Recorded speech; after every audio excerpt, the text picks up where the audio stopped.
আল্লামা সাঈদী আমাদের অহংকার। আল্লামা সাঈদীর স্বপ্ন ছিল আল্লাহর জমিন, আল্লাহর কোরআনের। আল্লামা দেলাওয়ার হোসেন সাঈদী রাহিমাহুল্লাহ সম্পর্কে কি বলে? স্বপ্ন ছিল আল্লাহর জমিন, আল্লাহর কোরআনের রাজ কায়েম হোক। এই বাংলার জমিনে এদেশের মুসলমানদেরকে প্রাঞ্জল ভাষায় সহজ সরল ভাবে এদেশের মুসলমানদেরকে কোরআনের কথা শুনিয়েছিলেন আল্লামা সাঈদী রাহমাতুল্লাহি আলাইহি। ঠিক কি বলেন?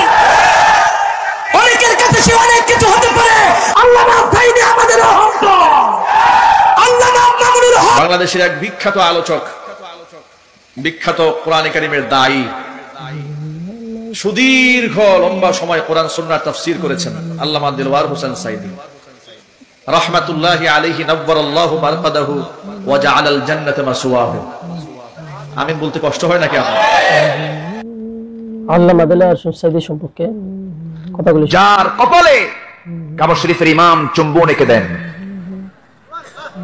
বর্তমান দুনিয়ার সবচেয়ে জনপ্রিয় দুজন ব্যক্তি, একজন হচ্ছেন মিশরের ডক্টর ইউসুফ আল কারজাফি, আরেকজন হচ্ছেন বাংলাদেশের মুফাসসির কোরআন।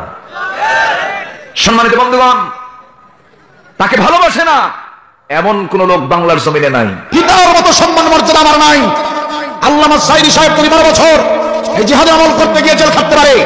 আমি শাইখ সাহেব আব্দুল বারী